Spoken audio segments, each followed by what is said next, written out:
Definitely reform तो it's part of the process. आप कुछ भी चाहे किसी ऑर्गेनाइजेशन में हो, चाहे किसी एडमिनिस्ट्रेशन में हो, आप किसी खेल के जज्बे से भी देखें तो कुछ ना कुछ आपको नए इनिशिएटिव लेने पड़ते हैं to make the game more attractive. और उसी दिशा में मैं मानता हूँ उनका बयान आया होगा। तो डेफिनेटली हम कुछ ना कुछ ऐसे इनिशिएटिव्स लेते रहते हैं, जैसे इम्पैक्ट प्लेयर और कई ऐसी चीजें आई। आपने देखा होगा कि ब्रॉडकास्टिंग लेवल पे बहुत चेंज हुआ है, 4K प्रोडक्शन शुरू हुई है ताकि ज़्यादा क्लैरिटी के साथ आप मैच देख सकें, डिफरेंट एंगल से आप देख सकें। जिनको मैच का आइडिया को विकेट से देखना है, अंपायर वाले कैमरा से देखना है, साइड से देखना है, तो उस तरीके के बहुत अच्छे इनिशिएटिव बीसीसीआई ने लिए हैं। ऐसे ही टेक्नोलॉजी का उपयोग बहुत ज़्यादा गेम में हो रहा है, तो उसके बारे में भी हम लगातार इंट्रोडक्शन करते रहते हैं और रिफॉर्म, ताकि गेम में और ज़्यादा इंटरेस्ट पैदा हो। That is also part of the process. तो वो निरंतर एक प्रक्रिया है जो चलती रहती है और चलती रहनी चाहिए। कई बच्चे ऐसे हैं जो बाद में उनकी प्रतिभा को जिम्नास्टिक में और अन्य खेलों में देखा गया, और आज वॉलीबॉल में कई बच्चे आगे जाके उन्होंने देश की टीम में भी अपना स्थान बनाया। तो मैं मानता हूँ बहुत अच्छा वो इनिशिएटिव अनुराग ठाकुर जी ने यहाँ चलाया था, खेलो इंडिया का, और जो सांसद खेल महाकुंभ का, उसके लेवल पर उन्होंने बहुत अच्छी प्रतिभा एक तैयार की है। देखो, खेलो इंडिया का जो इनिशिएटिव आदरणीय प्रधानमंत्री मोदी जी ने लिया था, उसका कारण यही था कि देश का जो युवा है उसको खेल के मैदान में एक बार जाने का मौका मिले, उसके जज्बे को जांचा जा सके।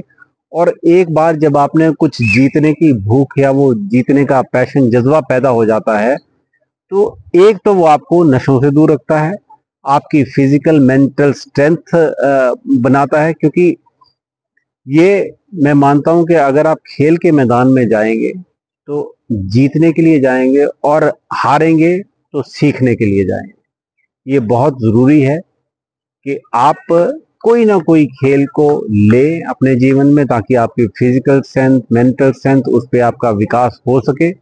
और उसी इनिशिएटिव के कारण जो अनुराग जी के जो मंत्र दिया था खेल मंत्री के नाते कि अब की बार 100 पार, एशियन गेम्स में पहली बार हुआ कि भारत ने 100 से ज्यादा मेडल जीते, ये उसी चीज का परिणाम है जो आदरणीय मोदी जी का विजन था कि खेलो इंडिया माध्यम से प्रदेश के विभिन्न कॉलेज यूनिवर्सिटीज में खेल के टूर्नामेंट्स आयोजित किए जाएं। तो वो एक्सपोजर जो बच्चों को मिला और उसके कारण जो उनमें जीतने का जज्बा पैदा हुआ, उसी का मैं कारण मानता हूँ कि भारत इतना अच्छा प्रदर्शन किया उन्होंने एशियन गेम्स में।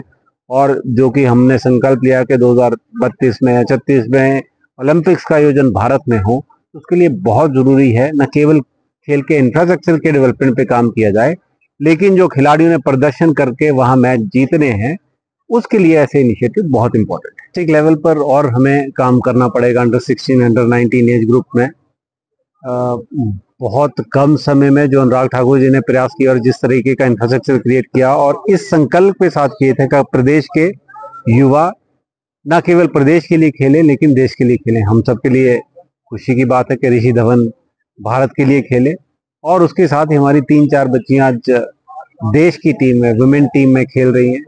सुषमा वर्मा खेली, रेणुका ठाकुर विश्व की नंबर 1 आईसीसी रैंकिंग में उनकी बॉलिंग को आंका गया। हरलीन देओर खेली, तनुजा कंवर बहुत अच्छा कर रही है, विभिन्न WPL टीम्स में भी खेल रही है। तो बहुत अच्छी प्रतिभा निकल कर आई है, और मुझे उम्मीद है कि आने वाले समय में, जैसे अनीश महाजन अंडर 19 के लिए वो विश्व कप में उनका चयन हुआ था भारत की टीम में, तो ऐसे बहुत सारी प्रतिभा है जो आने वाले समय में मैं मानता हूँ देश के लिए खेलेंगे। पर हम इंटर डिस्ट्रिक्ट टूर्नामेंट तो करवाते हैं, उसके साथ ही हमने प्रदेश में लगभग 50 एकेडमीज भी स्थापित किए हैं। उनके प्रैक्टिस मैच लगातार चलते रहते हैं। वो मैच प्रैक्टिस देने के लिए टूर्नामेंट लेवल पर अगर आपने कोई चीज ऑर्गेनाइज करवानी हो तो उसके लिए बहुत डिफरेंट स्केल का इंफ्रास्ट्रक्चर वगैरह चाहिए। लेकिन बीसीसीआई अपने तौर पर लगभग 2500 के करीब मैच पूरे साल में करवाता है। चाहे अंडर 16 की बात करूं, under 14, under 19, under 23, Ranji Trophy, Vijay Hazare, Syed Mushtaq Ali tournament, फिर वुमेन टूर्नामेंट रहते हैं। तो आप ये मान के चलें कि लगभग 2-3 महीने तो बरसात में निकल जाते हैं। तो साल के तौर पर अगर आप 3 महीने निकाल दें, 9 महीने में 2500 टूर्नामेंट करवाना, लगभग देश के किसी ना किसी कोने में लगभग 8-10 match on an average BCCI आयोजित करवाता है। उसके अलावा स्टेट एसोसिएशन अपने टूर्नामेंट करवाती है। तो लगातार क्रिकेट चलती रहती है। एकेडमीज के तौर पर फिर मैच प्रैक्टिस के लिए कोई ना कोई टूर्नामेंट चले रहते हैं।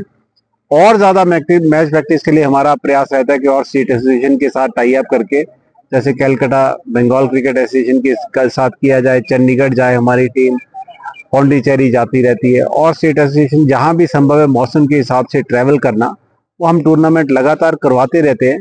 लेकिन डेफिनेटली अगर इसमें कोई और स्कोप होगा तो हमारा कोशिश ये रहती है कि और ज़्यादा बच्चों को मैच प्रैक्टिस का मौका मिले, ताकि वो उनको आइडिया लगे कि मैच में जिस तरीके की जज्बा उनको चाहिए जीतने के लिए, वो जज्बा उनमें पैदा हो सके। तो उसके लगातार हमारे प्रयास चल रहे हैं। कोई और टूर्नामेंट की इंट्रोडक्शन की भी जरूरत होगी, हम सोच रहे हैं, एचपीसीए भी सोच रही है उसके बारे में। अगर कुछ भी संभव हुआ तो निश्चित तौर पर आने वाले समय में आप देखिए। स्टेट के पास इंटरनेशनल लेवल का तो एक ही स्टेडियम होगा हमारे पास, और हमने बेहतरीन स्टेडियम बनाए हैं जहां मैचेस का आयोजन किया जा सकता है। लेकिन केवल एक अच्छा स्टेडियम बनाने से वो बात नहीं बनेगी, आपको वैसे होटल का इंफ्रास्ट्रक्चर भी चाहिए, आपको एयर स्ट्रिप चाहिए जहां टीम आराम से आ सके, खिलाड़ियों के रहने के लिए, जो फैंस आएंगे उनके रहने के लिए, जो सपोर्ट स्टाफ आएगा उनके लिए, अंपायर और बाकी स्टाफ आएगा उसके लिए। उस दृष्टि से ना वो बिलासपुर में संभव है, ना वो हमीरपुर में संभव है।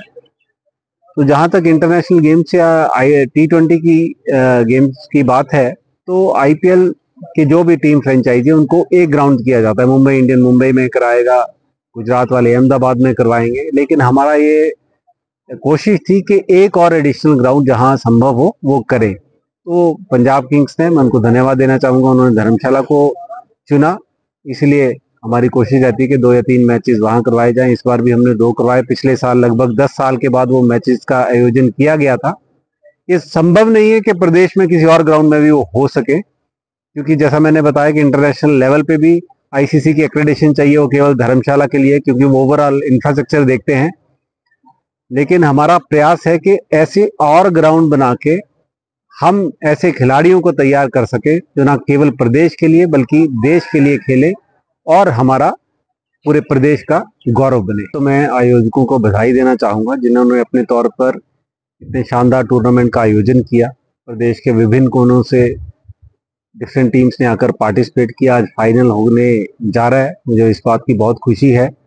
और डेफिनेटली ऐसे जो इनिशिएटिव रहते हैं ग्रामीण स्तर पर, शहरों के स्तर पर और अपने स्तर पर जो लोग करवाते हैं, वहां से जो जज्बा इस खेल के प्रति पैदा होता है, ग्राउंड में अपना बेस्ट देने का, उसी से जो प्रतिभा है आज पूरे देश में और पूरे विश्व में अपना नाम करती है। तो आयोजकों को मेरा सलाम, और मैं चाहूंगा कि और ज़्यादा पार्टिसिपेशन इसमें हो। भारत विश्व का सबसे युवा देश है और सबसे ज़्यादा युवावादी हमारे पास पूरे विश्व में है, और क्रिकेट निसंदेह यहाँ का सबसे पसंदीदा खेल है। और जो प्रतिभा आज हमें देखने को मिलती है, जिस बेंच स्ट्रेंथ की बात आज पूरे विश्व में की जाती है कि हिंदुस्तान के पास अगर कोई सी टीम भी विश्व की किसी बेहतरीन टीम के साथ खेले तो जीत में आने का उनके पास मादा रखती है, जज्बा रखती है। तो उसका कारण है ये जो प्यार लोगों का इस खेल के प्रति है, और ऐसे आयोजक जो इसके लिए अपना दिलो जान से इन खिलाड़ियों को अपना बेहतरीन प्रदर्शन करने का मौका देते हैं। तो यही कारण रहा है। बीसीसीआई हमेशा ये कोशिश रहती है कि स्टेट एसोसिएशन को और स्ट्रेंथन किया जाए और बढ़िया इंफ्रास्ट्रक्चर क्रिएट किया जाए, ताकि ज़्यादा से ज़्यादा प्रतिभा को अपना बेस्ट देने का मौका मिले।